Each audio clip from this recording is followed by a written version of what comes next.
I was fresh out of college, and my dad had been running his business for 15 years, but really the business was running him. And specifically, it was running him into the ground. Despite having a team, my dad was exhausted. He wanted to sell the equipment in the business, not even properly sell the business because it wasn't sellable.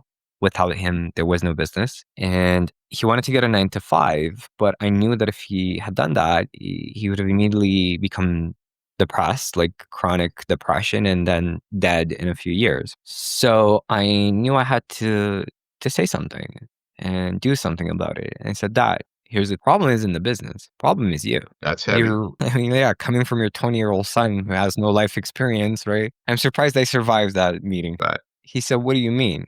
Kind of like shocked from what I said. I said, look, you're acting like an employee in your own business. That's not your job. Your job is to sit back, be an observer, look at the business as you were at a control panel and think, okay, if I just make this adjustment, what's going to be the output? Is it going to be better? Is it going to be worse? That's what the job of a business owner really is. And he's like, hey, I never thought about it. So my dad had the wisdom to listen to a kid who is, kind of challenging him. right. And a few months later, he finally hired somebody to take over 70% of the tasks. But the problem was, and this is huge for most people in a leadership role, he believed like a lot of people, nobody can do the job as well as I can. I cannot trust anybody with this. That's the number one reason for burnout. Yeah. You're not being a leader in that moment. You're being a babysitter.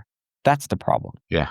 Yeah. So in real estate agents, that is such a huge problem where they feel, and it is true, their image is everything.